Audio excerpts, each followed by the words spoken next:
All right, boys and girls, welcome back. We're going to finish our Wild Robot Escapes book today and see if it has a happy ending like we predicted the other day in our read aloud. Chapter 87 is called The Homecoming. The airship's door hummed open and our robot stepped outside. Everything was still and silent, but Roz knew hidden animals were watching, and she greeted them with a mighty roar. Animals of the island, I have returned. I may look different, but I promise you, I am your old friend Roz. Her words boomed across the island, but the only response was her own voice echoing back. The wild robot needed to be wilder, so she reached down and started smearing handfuls of mud across her body. Then she pressed clumps of weeds and flowers into her muddy coating until she looked like she was her old wild self. Brightbill fluttered out from the airship and perched on Roz's shoulders. He shook his tail feathers and squawked, "It's true! This is my mother. Come see for yourself." Silence. And then the bushes began to rustle. Faces began poking out from the trees. Animals began scurrying and trotting and flying into the meadow. At first they moved cautiously, confused as to how this new robot could be their old friend. But then they saw her wild appearance, and they heard her wild voice, and news began spreading across the island. Roz was back. A crowd of friendly creatures gathered around our robot. There was Brightbill's flock, and the beaver and deer families, and Fink the fox, and Swooper the owl. Bears came lumbering down the hills, and fish jumped up from the ponds, and vultures circled above. Even the nocturnal creatures crawled out from their burrows into the daylight to join the celebration. Oh, how good it feels to return from a long journey and find your friends and family waiting for you. But reader, sometimes we return to find things aren't exactly as we left them. As you know, the wilderness can be a harsh place, and while Roz was away, it had claimed its share of her friends. The robot saw the raccoons Lumpkin and Bumpkin, but not Rumpkin. Nor did she see Broadfoot the moose or Dig Down the groundhog. Other creatures were missing as well, and so like many of our homecomings, this one was bittersweet. Chit-Chat the squirrel came bounding through the grass, chattering on and on as usual. I always knew you'd come back to us, Roz, but I never imagined you'd gain so much weight, although I guess I've gained a little weight myself. Anyway, you'll have to tell me all about your adventures when you get the chance. I'm sorry for talking so much. I'm just so excited to see you again. Geese and beavers and deer and fish and squirrels and owls and bears and turtles and otters and raccoons and woodpeckers and possums and moose and foxes and every other kind of creature came back from the corner of the island and were welcoming back their dear friend Roz and Brightbill. And watching it all from the airship was Dr. Malavo. Chapter 88, The Final Farewell. Everyone, I would like you to meet the woman who designed me. Roz walked over to the strange creature standing by the ship's doorway. For most of the island animals, this was their first time seeing a human. They squinted and sniffed and whispered to each other, trying to understand how such a frail old woman could create such a big, strong robot.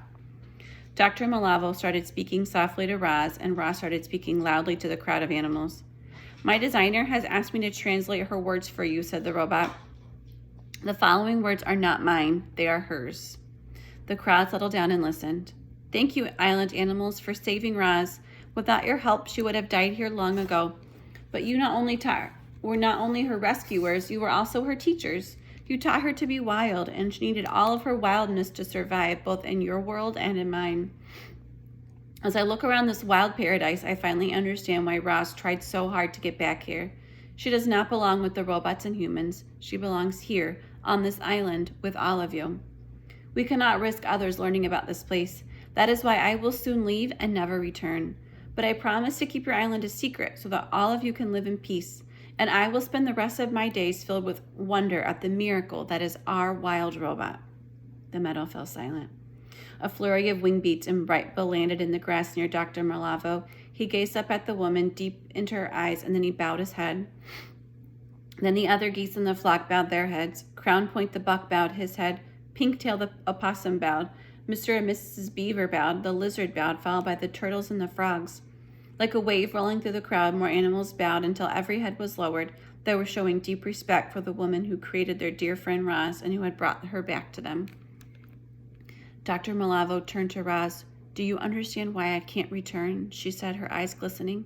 It's for your own good. I understand, said the robot. I only wish we had gotten to know each other a little bit better. Dr. Malavo smiled and pulled Roz into a hug. She didn't mind the robot's coat of mudded grass. Wrapped in each other's arms, they both felt something like love. You're the wild robot, said the woman. Go be wild. Chapter 89 is called The Departure. Dr. Malavo stepped aboard her airship and the door hummed close. A moment later, the engines fired up and the crowd of wild creatures backed away. Then the ship rose above the island, returned to the south, and disappeared into the sky. Chapter 90 is called The Island. Our story ends on an island where a robot was returning to her wild way of life. Roz had escaped from the world of humans, and now she was free to be her true self again. She could think and speak and do whatever she desired. And right now, what she simply desired was to watch the sunset. With Brightbill on her shoulder, Roz hiked past trees and meadows and streams, climbed up the mountain to the very highest point of the island. Then our friends sat on the slanted rocks of the peak and watched the sun slowly sink behind the ocean. If you're like me, reader, you still have a lot of questions. How long will Roz live? Will she ever see another human or another robot? What joys and sorrows lie ahead for her? Roz still had some questions too, but now she also had some answers. Our robot knew where she came from. She knew the life she was supposed to live, and she knew the life she wanted to live. As Roz sat with Brightbill, she slowly turned her head, scanning the island, taking it all in. The last rays of sunlight streaked across the treetops below. Animals scurried through the shadows. The air was fresh with the scent of flowers and of salt water. The sky began darkening. The crickets began chirping. The stars began twinkling. Everything was just right. Roz felt safe and happy and loved. The wild robot was home. The epilogue. Do you remember what the word epilogue means?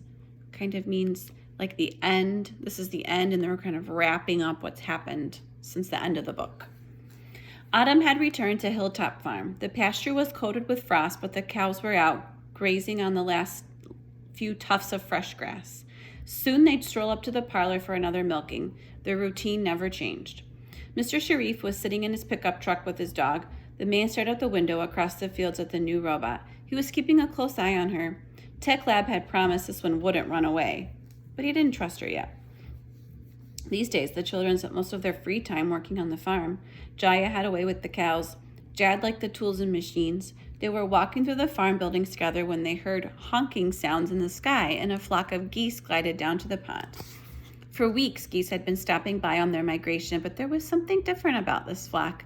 They flew in perfect formation, and they were led by a small, graceful goose. The flock calmly floated on the water. After a while, the leader shook his tail feathers, beat his wings, and fluttered over to Jaya and Jad. The goose stood in front of the children. He gazed deep in their eyes. Then he craned his neck around, plucked out one of his feathers, and laid it on the ground by their feet. Jaya and Jad looked at each other and smiled. The children had been waiting for this moment. They'd always wanted to know how Roz's story would end, and now they finally knew. The wild robot was back where she belonged. The end is the end of our book. What did you think about this book? Did you like it as much as the first one? Did you like it less than the first one? Did you not like it at all? Did you love it? I'd love to hear what you thought about the book. At the you can put it in the comments underneath this. And then maybe you could see if it's an AR book and quiz on it at your house, since you can do that at your house right now.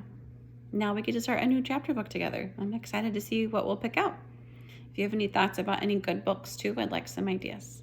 All right, thanks for reading with me. See you later.